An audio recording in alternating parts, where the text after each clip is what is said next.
If only there was a time machine where I can go back and fix my younger mistakes. Maybe I wouldn't have blown multiple accounts and gotten 5 million in profits quicker than just 10 years. All that time that I spent staring at the charts, analyzing patterns in the market, trying to predict movements, going crazy with support and resistance lines, only to sometimes feel like I was just guessing. Then my emotions be so wrapped up in table, getting invested in whether my trade would succeed, letting my mind just even get the best of me, even after I decided on my strategy. Now, if you've been where I've been, confused, overwhelmed, doubting, or uncertain, you know that mindset is everything in this game. Now, I trade with a total of confidence and I teach others how to do the same. Today, I'm gonna go over some things that I wish I knew sooner and tell you how to avoid certain mistakes and get in the right mindset to succeed in your own trades. So maybe you can get 5 million in even less time than me. Chapter 1, learn the candlesticks. The first part of learning how to grow to 5 million is learning the actual symbols themselves. This is the foundation of trading. You have to know what the candlesticks mean so you can use that to your advantage. Let's go into the land of the charts.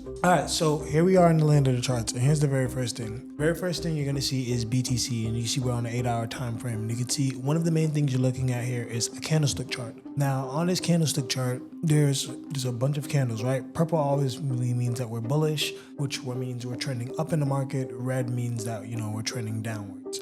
Now, within this example, right, the traditional colors are always going to be these two right here, which is green, which is bullish, and red, which is bearish. Now, these candles mean something, and we're going to kind of uncover that so that way you guys have a better edge. Now, when it comes to candlesticks, there's a body, right, and there's 2 wicks at the top. Now, pretty much when you're reading these candles, you're literally using how these candles open and close and how they actually print to describe them. So here's the first part. When we're breaking down a candle, there's some components that are key. Like a bullish candle, for example, it starts here and closes here. This upper wick means that this is where the bullish candle came. So for example, at one point in time, bullish candle was all the way up here like this. And it was a lot more stronger with a smaller wick. These shadows up here above a bullish candle, this shadow means that this is buyer's exhaustion, right? It's showing that if a bullish candle is supposed to open here and close here, the whole point of the candle is to close with a lot of volume. See, the bigger the candle, the stronger the volume. So this little wick up here,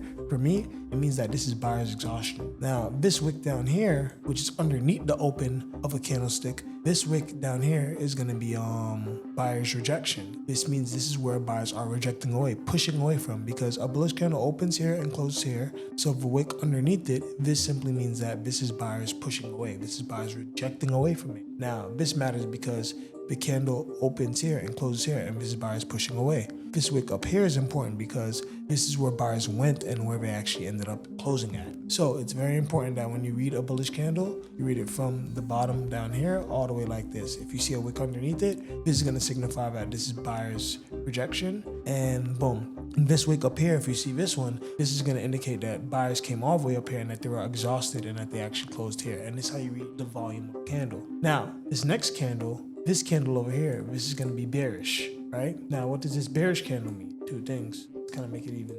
Now, for a bearish candle, it's a similar thing. A bearish candle opens up here and closes here. The wick behind it, this is going to, now, because this is a bearish candle, the way how we need to read this candle is we're going to read it from the top of the body all the way to the close of the body, going this way. Now, because a bearish candle, because it opens here and closes here, the wick above it means that this is where sellers, because it's bearish, sellers, it's going down. Sellers is showing that it's actually pushing away. So this is going to be sellers rejection.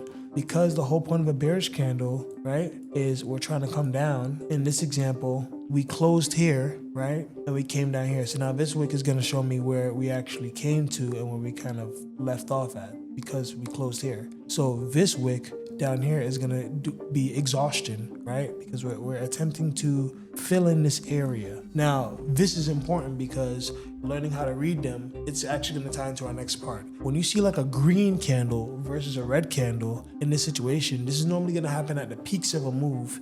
And this is where you're going to either see, hey, that we're either trying to turn around or we're continuing. So in this example, right, if you were supposed to see this at a peak of a move, this would be a seller's engulfing, right? AKA a bearish engulfing, right? Because it's signifying this right here. But right here where we closed at this peak point, right? Right here where we closed at, let's just say this is a resistance area. Right here where we closed at the peak of a move, sellers is trying to take over. So what is it showing? At this wick up here, sellers is pushing away more because remember we open here and close here, so they're pushing away more. And now showing that where we were at an area of support, we pushed past that, showing that sellers have taken over this area. So this is important because we now engulf. We now ate this upper candle. We engulfed it. You know what I'm saying? So that's an example of green versus red. Let's just say we had an example of red versus green. All right, so now in this example, this is an example of red versus green. Now let's just say you're at a support line, right? For example, and sellers kind of open here and close here, but then buyers kind of come, they open here and then they close up here. Well, this is signifying that, hey, buyers were strongly rejected away from this area because this at the bottom, it's rejection. And then we closed all the way up here, showing that we actually engulfed. If you look where my crosshairs are, we engulfed this green candle, engulfed this red candle. Where we closed that, we pushed past that with an open candle, showing that buyers are taking over. So you'll typically see this at some support areas, just showing that buyers took over the area, engulfing the candle. This is basically somewhere where you'd want to buy at. Alrighty, so what's really key about this is just knowing again where a bullish candle is long and where a bearish candle is short, right? If we see that support and obviously this one's longer with barely any wick at the top like so, then buyers are engulfing. If it was vice versa to where the candles were flipped and we're seeing a bigger seller's candle like so, after the green candle, then this is probably signifying that we're rejecting an area or pushing down from it. So whether you're bullish or bearish, just knowing which one comes first and where you see these engulfing patterns at, it's going to be key because that candlestick pattern that you're getting is a tradable sequence. This is honestly so important to be able to know what candlesticks mean because as you go from chart to chart, you're going to consistently see these, and the better you get at reading these, the faster you'll be able to kind of grow your account, which is super important. Chapter 2, instill patience in yourself. Look, so let's be real. You don't actually have control over the market. And if you did, then all the emotion, energy you're putting out there, trying to make that trade go a certain way might actually work. But the truth is, the market is going to do its own thing. And it's up to you to have the patience to let it. You feel me? You can get all caught up in the movement and you have to let your patience be your primary emotional state. So I remember last week when I was in the markets trading and I was up 30 pips. I just took a buy entry and the market was pushing up in my favor and everything was Gucci. Bro, the market turned around on me, and on top of the market turning around on me at 30 pip mark, the shit hit my stop loss. Bro, I'm not even gonna lie. I was very upset at the time, but I had to kind of keep it all together. You feel me? Because here's the thing. When I waited and I took that next setup and I did actually have patience, I won the actual next trade. You feel me? So at times you gotta kind of know when to execute and know what you're doing. Some moments you may just hit a stop loss, and that next setup, if you would have just been patient and waited, you probably would have hit your goal. You know what I'm saying? So for me, when I had patience with my process overall together and I waited, that next setup, I made back up my loss and more. You know what I'm saying? I ended up catching like 90 pips, and bro, keep in mind I made back up my 30 and then there was 60 pips on top of it. So you just never know when that next move is gonna come to. You gotta always have patience. You see, patience is really the key to this game. Once you know what you're doing in the markets, patience is what really allows you to win. Don't adjust trades just because you're feeling impatient. Let the market play out. Number 3, be confident. As ridiculous as this sounds, if you doubt yourself, that's going to affect you negatively when it comes to trading. I'm telling you, mindset is everything. You have to mentally be strong in this game in order to do well. So here's some things we can do to boost your confidence. For me, every time I back tested and I went over the markets, it's always kind of allowing me to be better. Going over previous market equations and just allowing to see the sequence play out as far as for where I could have took a move at and had a great probability has always kind of given me a lot of confidence in the market, because when I'm ready to live execute in the market, I'll be able to kind of see the same setup that I saw before and take it, knowing that this is just something that you always see. You got to kind of train your brain to kind of see it. And once you train your brain, you'll be able to kind of bridge the gap and be able to take these executed setups when it is time to see them in the market, because you already saw them time and time again. So my experience is back testing has always really worked for me. So there was a time where I actually took a sell on DJ at a resistance area, and I wasn't quite sure that it was actually a sell because I'm essentially at a higher high point in the overall highs of the market. Now, I began to really pay attention to the candlesticks and notice that we're getting a lot of rejection from both buyers and sellers at this area. And it just made me see at this resistance area that the market was really trying to push downwards.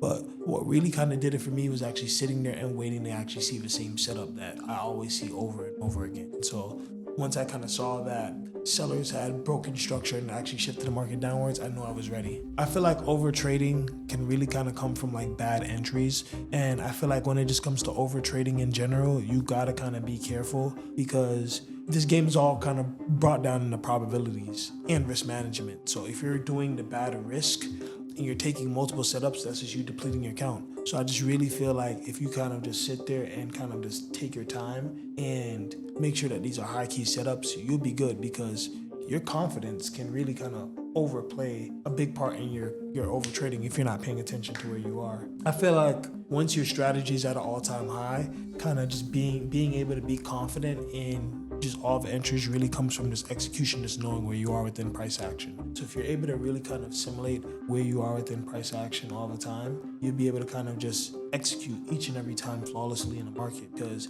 you know you're selling at a higher high, you know you're buying at a higher low, you know that after the lower low is made that you're going to get a lower high, and that you be patient. That lower high can either break structure or continue the trend, giving you a better setup. So just actually knowing where you are based on these candlestick patterns and this trend itself, you'll be really able to kind of just be the most balanced that you are from, you know what I'm saying, taking setups, which is what this game's all about, being confident to take that setup. I really want you to be confident in your trades. That may look differently to different people, but if you're confident, it's going to go a long way. Chapter 4, take action. Not only will doubt crush your growth, so will inaction. I remember feeling so uncertain when I first started trading. I had a pretty good idea on how I thought something was going to go, but I sure enough took action, and I hated the regret that it would cause me. I really would encourage my younger self to take action, even if that action was learning about what something meant, to ask somebody for help. I don't know why so many traders simply doubt themselves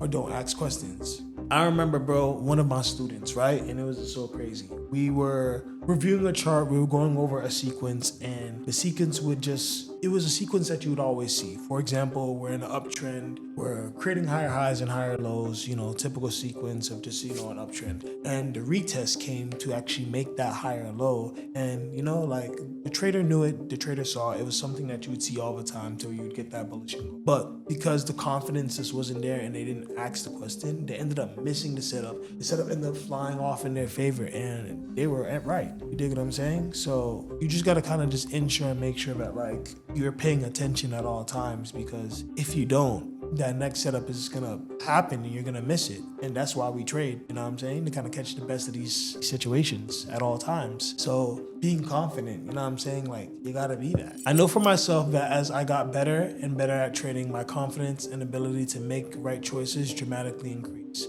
That's really essential to start trading out or accelerate your growth. Be in a good headspace to know exactly what to do. After all that struggle I went to learn the ins and outs of trading, I know exactly how to succeed. If you had told me 10 years ago that I would be taking 5 million, how would you react?